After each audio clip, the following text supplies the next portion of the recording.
Here's Chief Meteorologist Chris Boone.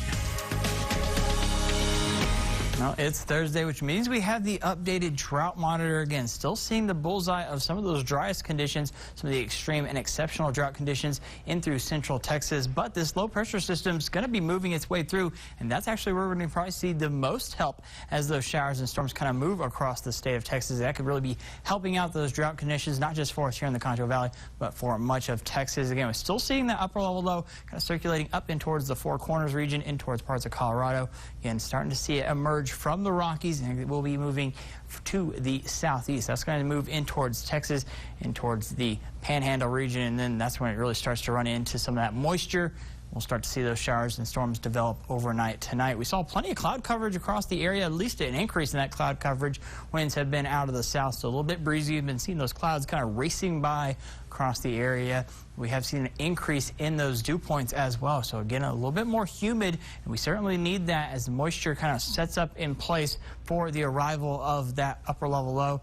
That's going to, again, need that moisture in place to see some of those showers and thunderstorms. 75 degrees right now in downtown San Angelo. Winds have been a little bit breezy out of the south at 17 miles per hour. We've seen some of those gusts across the area into the 20s, but for the most part, 70s across the area. 77 in Ballinger. Sterling City also at 77 degrees. 72 out in El Dorado, as well as Sonora. So again, seeing those cooler temperatures off towards the south, again into the mid to lower 70s. But again, most of us all staying in the 70s, and we have seen those breezy conditions, winds gusting up into the teens, a couple getting up into the 20s, 23 mile per hour gust out in Mertzen, 29 mile per hour gust in Ozona. So we're going to hang on to those breezy conditions at least for a few more hours. We'll see a slight break going in towards the weekend, but we'll see those winds pick right back up as that low pressure system kind of makes its arrival. Those storms expected later this evening.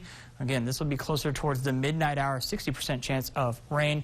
We'll see those temperatures drop down into the low 50s, and those winds still staying a bit breezy, but we see them turn more out of the west, gusting up to 30 miles per hour as we get into early morning hours for your Friday.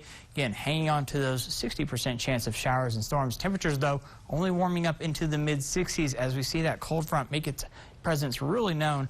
Well, again, we'll be staying on the cooler side as those storms kind of push off towards the east. Windy conditions, they're going to persist through the overnight hours, though we'll start to see those winds turn more out of the west and then the northwest. It really won't be until Saturday that we start to see those winds finally begin to die back down, get a little bit calmer conditions as we head in towards your weekend.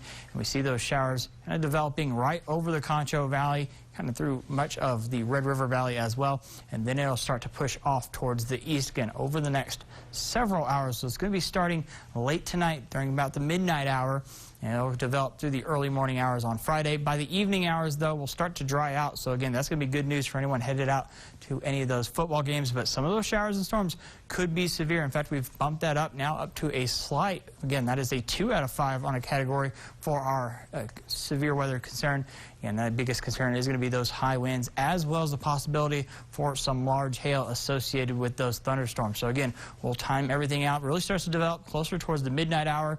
We'll see them push off towards the east, and especially for our eastern counties. Then we'll see a second round of some of those showers and storms kind of move through closer towards the lunchtime hour, and then we kind of dry things out as we go in towards your Friday evening, so just in time for football.